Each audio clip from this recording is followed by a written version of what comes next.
Thank you for tuning in to NSUSpartans.com, as today we have our weekly interview with Spartan football coach Pete Adrian. Today we'll look back at the Delaware State game last week, as well as looking ahead to this Saturday's Battle of the Bay against Hampton. And Coach Adrian, as you look back on last Saturday's game with Delaware State, what was your message to your team afterwards? Obviously a hard-fought 20-17 loss to the Hornets. Well, obviously it's pretty simple. You got to have a little better discipline in key times, and we made a mistake, took a touchdown away from us, kind of took us out of control, because up to that time I thought we were in control of the football game, and we would have been up 24-13 with about 9 minutes to go, and the way we were playing defense, I think they had a difficult time trying to score two scores on us. But that's why you play the game. You know, it happened, and we gave up a score, and then we had a couple turnovers, and you just can't do it, so you got to finish it. Obviously, you mentioned the play where the touchdown was negated there.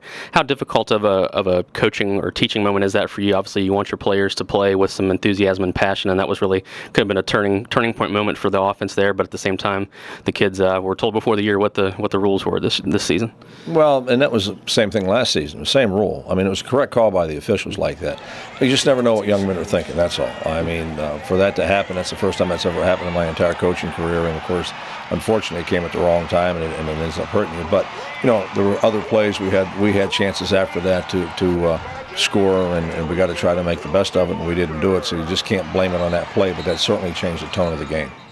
Certainly. Obviously, some bright spots, though, for you in that loss to Delaware State. Your offense with over 450 yards of offense. First career start for Jake Basmajian. Obviously, a couple throws he might want to have back, but nonetheless, over 300 yards, and he completed his passes at a high rate. Yeah, I mean, you can tell he played much better. I mean, like you said, over 300 yards passing. Could have had 2 touchdowns instead of 1, I guess, though. But he did a nice job a couple times scrambling, finding the receiver, and I think as he gets more experience, he'll just get better. It was a very productive day from a stat standpoint offensively. I mean, anytime you get 450 yards, you got a pretty good football day. And I thought our defense played, again, another consistent ball game. What are some areas where perhaps you want to see Jake continue to grow now that he has the reins of the offense? Well, we want him to probably stay in the pocket a little more. I think we got to be a little more physical and stronger in our pass protection to create that pocket a little better so he can step up in there and deliver it. And again, going into week 2 where he gets all the practice and also the chances of being able to read the defenses again like that, he should only get better. Also offensively, Brendan Riddick honored as the MEAC Freshman of the Week. And since we talked to you last week, obviously Brendan was named to the National Jerry Rice Award watch list as a candidate for one of the top freshmen in the country. Another solid game from him as well, coming off the bench.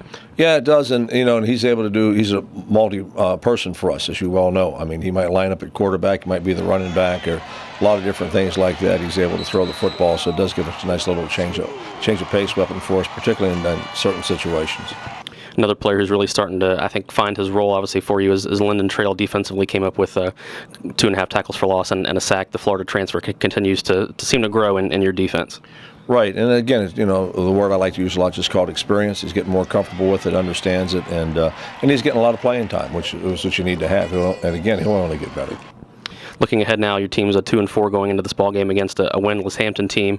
Obviously, it would appear as though you might not have to do quite as much as you might normally motivating. At least you would hope this week, obviously, with your big rival waiting for you at Hampton on Saturday. Well, yeah, it's the Battle of the Bay. Both teams are going to be ready, and Hampton has the same struggles we have. I mean, they have the #1 offense in the league, and they haven't won a ball game yet. So you can't be fooled by sometimes records. They got a good football team. They're a big, strong team. Got really good running backs, a couple different quarterbacks that do a nice job, and their defense is solid. So we've got to go out and play a good football game and get off the old losing streak here.